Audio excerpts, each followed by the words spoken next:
Hello అండి. చాలా రోజుల తర్వాత నేను మళ్ళీ పొలంకి వచ్చాను. లాస్ట్ టైమ్ అయితే నేను మొల కలిపినప్పుడు వచ్చాను. మళ్ళీ ఇప్పుడు పంట పండినాక వచ్చా.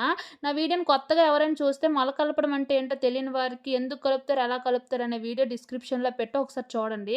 ఇంక విషయానికి వస్తే నేను ఇప్పుడెందుకు పొలంకి వచ్చానంటే రైతులు వరి నాటకముందు, నాటిన తర్వాత, పంట పండినాక ఇంటికి వచ్చిన వరకు కూడా ఎలాంటి నష్టం రాకుండా పంట చేతికి రావాలని దేవుడికైతే మొక్కుతూనే ఉంటారు. అలా ఇప్పుడైతే అందరివి వరి మొక్కలైతే ఇంకా పండి ఇంటికి రావడానికి రెడీ అయిపోయాయి. అయితే ఇంటికి రావాలంటే కొయ్యాలి కదా! ఇలా కొయ్యడానికి కూడా ఒక మంచి రోజు చూసి ముహూర్తం చేస్తారు. దీన్నైతే పొలి కొయ్యడం అని అంటారు. అలా ఈరోజైతే మా పొలంలో కోత ముహూర్తం చేయడానికైతే వచ్చాను. నేను వచ్చే దారిలో చాలా పెద్ద నాగుపాము కనిపించింది. ఫస్ట్ టైమ్ నేను పొలంలోకి వెళ్ళినప్పుడు కనిపించడం. ఇంక 100 అడుగుల దూరం పరిగెత్తాను. అక్కడి నుంచి కొంత టైం తర్వాత ఆ పాము వెళ్ళిపోయినా సరే నేనింకా ముందుకు వెళ్ళడానికి భయపడైతే ఉండిపోయాను.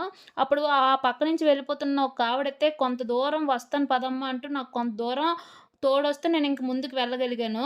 నిజంగా రైతులు దేశానికి రాజు అని ఊరికనే అనరు కదా! ఆ క్షణంలో అయితే నాకనిపించింది. రాత్రి ఏ టైంలో అయినా సరే ఇంకా పొలానికి వెళ్ళాలంటే వెళ్ళిపోతారు. Really great.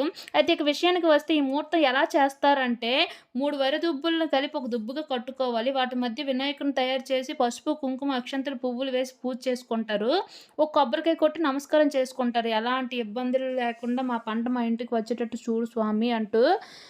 వాటినైతే ఇంకా ఇంటికి తీసుకువెళ్తారు. వాళ్ళ ఇంటి దేవుడు గుడిలో గాని, లేదంటే ఇంటి పైన కూడా వేసుకుంటారు. నేనైతే మా డాబా పైన వేసుకున్నాను. పిచ్చుకలన్నీ వచ్చి తింటాయని. మీలో ఎంతమందికి వీటి కోసం తెలుసో నాకు కామెంట్ బాక్స్‌లో చెప్పేయండి. ఇలాంటి మోర్ వీడియోస్ కోసం please subscribe to Shravani vlogs. Thanks for watching. Bye by.